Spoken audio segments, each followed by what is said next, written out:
Meu nome é Ivana Prado e eu sou pesquisadora da ciência logosófica. Eu me graduei em odontologia, possuo mestrado em odontopediatria pela UFMG e atualmente eu faço doutorado também pela UFMG. E recentemente eu desenvolvi um projeto de pesquisa da Universidade de Alberta, no Canadá. A minha profissão e a carreira acadêmica impõem que eu conviva com muitas pessoas diferentes e eu necessito trabalhar em grupo. Por isso, eu tenho refletido muito sobre a importância da convivência no ambiente profissional. Vocês já pensaram sobre isso? Qual a importância da convivência no ambiente profissional? No trabalho ou na faculdade, você já conviveu com alguém difícil, que fez você pensar muitas vezes em trocar de emprego ou de turma? Ou até mesmo ter o pensamento de que, se pudesse, se mudaria para uma ilha deserta e viveria isolado? Acho que todos nós já vivemos algo semelhante.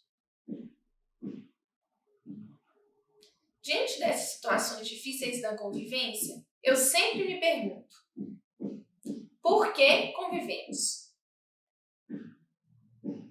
Se eu realmente me mudasse para uma ilha deserta, essas dificuldades desapareceriam? Eu me tornaria uma pessoa melhor? Quando a convivência começa na vida do ser humano? Bom, todos nós nascemos em uma família. Nós temos um pai e uma mãe. Isso, na minha compreensão, já mostra que a convivência é algo inato ao ser humano. Ela nos é imposta desde o primeiro dia de nossas vidas. É inevitável não conviver com nossos pais, irmãos, avós, tios, primos, depois os amigos, professores, colegas de trabalho. É claro que o tipo de convivência vai variar de pessoa para pessoa, mas ela está presente ao longo de toda a nossa vida. Por que será? Será que aí tem algo a ser descoberto? Por exemplo, o ambiente acadêmico tem um fluxo grande de pessoas, com a entrada de novos alunos todos os anos e a saída dos antigos. Além disso, ele exige que todos trabalhem em equipe para o desenvolvimento dos projetos. Mas mesmo trabalhando em equipe, há muita competitividade entre as pessoas, o que eu vejo como uma característica geral do mundo atual. Imagino que eu acabei de descrever a maioria dos ambientes profissionais, independente da área de atuação, não é mesmo? Certa vez, me colocaram para trabalhar como aluna que tinha acabado de ingressar na pós-graduação, com pouco ou quase nenhuma experiência de pesquisa. Por eu já estudar o tema do projeto dela há muito tempo, eu me dispus a ajudá-la. Ela era uma pessoa muito animada, alegre e estava super entusiasmada com a pós-graduação. Inicialmente, eu tive muita paciência e boa vontade em ajudá-la. Nós nos reuníamos na faculdade, trocávamos mensagens, vivíamos momentos muito agradáveis. Mas com o passar do tempo, eu fui tendo outras demandas na minha agenda e comecei a observar em minha mente o pensamento de queixa e impaciência sempre que eu recebia uma mensagem dela com perguntas ou solicitando alguma ajuda. Alguns pensamentos começaram a surgir, argumentando que eu não tinha nenhuma obrigação em ajudá-la e que, na verdade, eu nem precisava, pois quando eu comecei o mestrado, ninguém me ajudou e mesmo assim deu tudo certo. Portanto, eu estava sendo uma tola em despender esse tempo e ajudá-la. Eu passei a evitar os encontros na faculdade com ela e também não respondi as mensagens. Mas nos dias que eu não conseguia evitar os encontros, eu estava sempre impaciente, desanimada e queria resolver tudo o mais rápido possível. Algumas semanas se seguiram, mas internamente eu senti que não estava bem. Eu não me sentia bem com a situação. Com o estudo e a prática dos conhecimentos da ciência logosófica, eu tenho aprendido a observar o movimento dos meus pensamentos e sentimentos, que compõem o que a logosofia chama de mundo interno. Porque mesmo eu querendo ajudar e colaborar com aquela aluna, tive dificuldade e resistência em fazê-lo. Compreendo que alguns pensamentos foram os responsáveis por isso. Vejo que a ciência logosófica define como pensamento. Os pensamentos são entidades autônomas que se procriam e adquirem vida ativa na mente humana, de onde em seguida podem passar para outras mentes sem a menor dificuldade. Analisando essa experiência, identifiquei alguns pensamentos negativos, limitando e até mesmo prejudicando minha convivência com essa colega. Mesmo eu sendo uma pessoa prestativa e com boa vontade, não conseguia atuar como eu queria. Esses pensamentos negativos atuaram de forma autônoma, ou seja, independente da minha vontade real de ajudá-la. Entre esses pensamentos, eu identifiquei a impaciência, a intolerância, o egoísmo e a falta de vontade. A logosofia tem uma definição para essa classe de pensamentos. São o que chamamos de pensamentos deficiência. A logosofia chama assim ao pensamento negativo que, enquistado na mente, exerce forte pressão sobre a vontade do indivíduo, induzindo-o de modo contínuo a satisfazer seu insaciável apetite psíquico.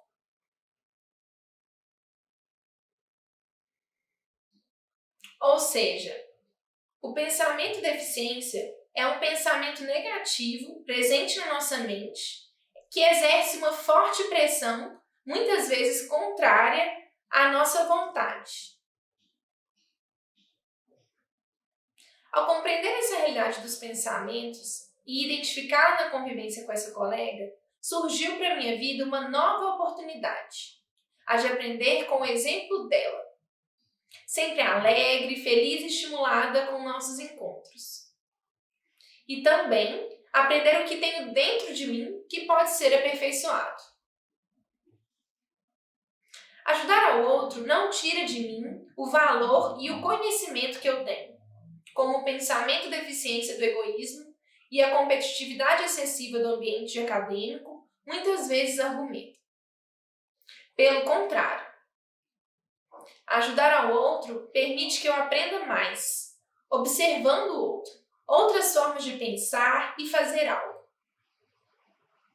Como eu já pude comprovar isso inúmeras vezes. Passei a observar a movimentação desses pensamentos deficiências em minha mente e a trocá-los por suas antideficiências, tendo como exemplo o exemplo da minha colega. Veja o que são as antideficiências segundo a logosofia. Antideficiência é o pensamento específico que selecionamos com a finalidade de vigiar, repreender e paralisar, temporária ou definitivamente, o pensamento deficiência.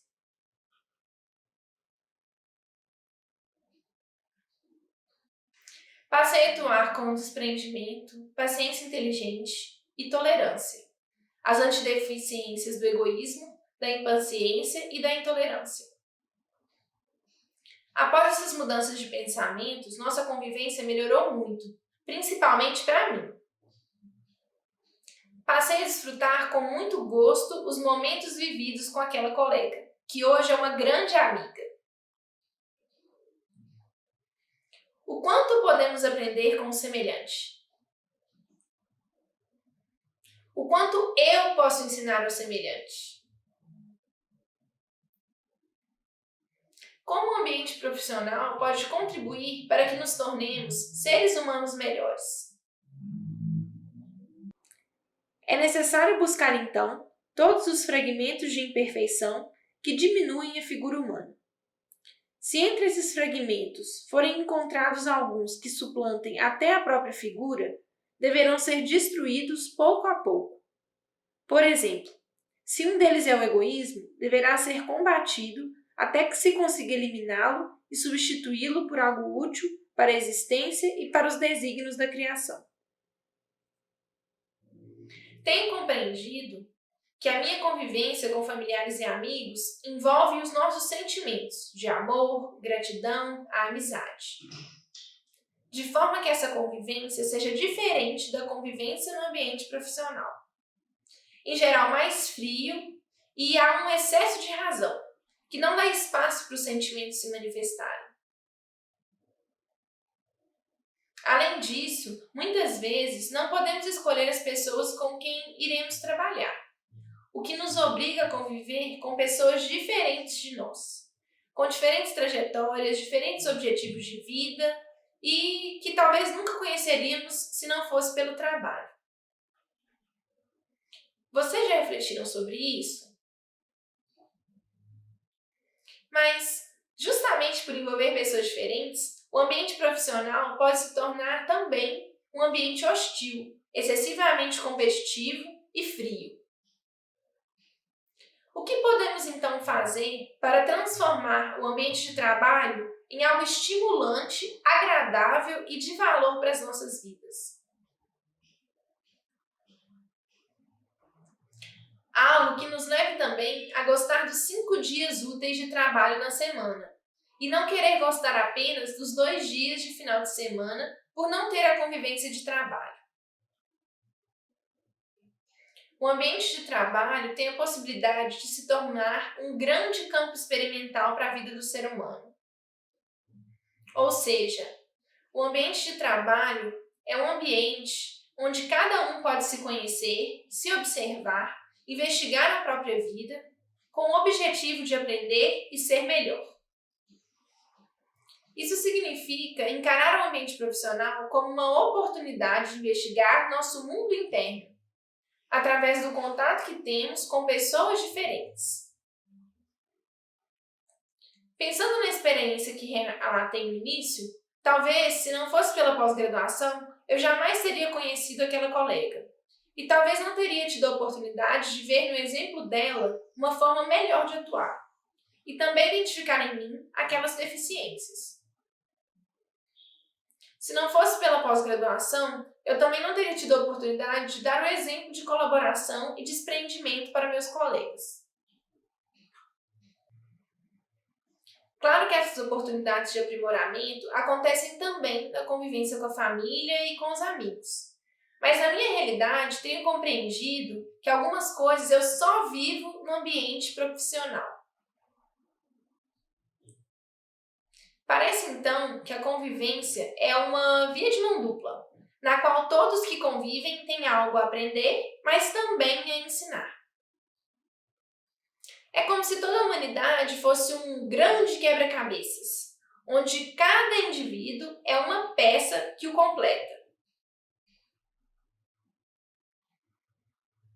Muitas vezes, na nossa convivência, buscamos pessoas iguais a nós, com as mesmas características, gostos e afinidades. E isso é muito bom, porque nos aproxima das pessoas com ideais semelhantes aos nossos. Mas isso pode não acrescentar em nada na nossa vida. É preciso aprender a gostar também do que é diferente, pois o que é diferente nos ensina, enriquece a nossa vida. Uns têm o que falta a outros, e o que a uns falta, outros têm. E assim sucessivamente. Eu sou uma pessoa muito empolgada e até mesmo impulsiva. E muitas vezes no trabalho, na realização de alguma atividade ou projeto, eu preciso contar com a prudência dos meus colegas que freiam meu entusiasmo excessivo, que pode levar a perda de energia e até mesmo comprometer o resultado desses projetos. Da mesma forma, essa minha empolgação e boa vontade de ajudar estimulam os meus colegas, que são mais prudentes, a serem mais ativos e quererem realizar mais. Nessa experiência que relatei no início, comprovei como, através da convivência com uma colega, pude aprender com seu exemplo e superar em mim mesma e me tornar uma pessoa melhor, com mais valores e virtudes. Dessa forma, passei a ser também um exemplo dessas virtudes para outras pessoas. Existem vários outros pensamentos deficientes no ambiente profissional que podem prejudicar nossa convivência e atuação com o semelhante. E da mesma forma, existem vários valores que facilitam e trazem benefícios à convivência, como respeito, a convivência, saber ouvir, atuar com sensatez e discrição, entre vários outros. Experiências como essa são comuns a todos nós. Mas o que as transforma em algo de valor para a nossa vida é a forma como as encaramos. Com a ciência logosófica, tenho aprendido a sempre estar atenta e observar a minha conduta, para que eu não desperdice das diversas oportunidades de ser melhor, que surgem com a convivência. Muitas vezes, observando detalhes, pequenos detalhes, ensinei a descobrir grandes causas. O que podemos fazer hoje, aproveitando a convivência, para nos tornarmos seres humanos melhores?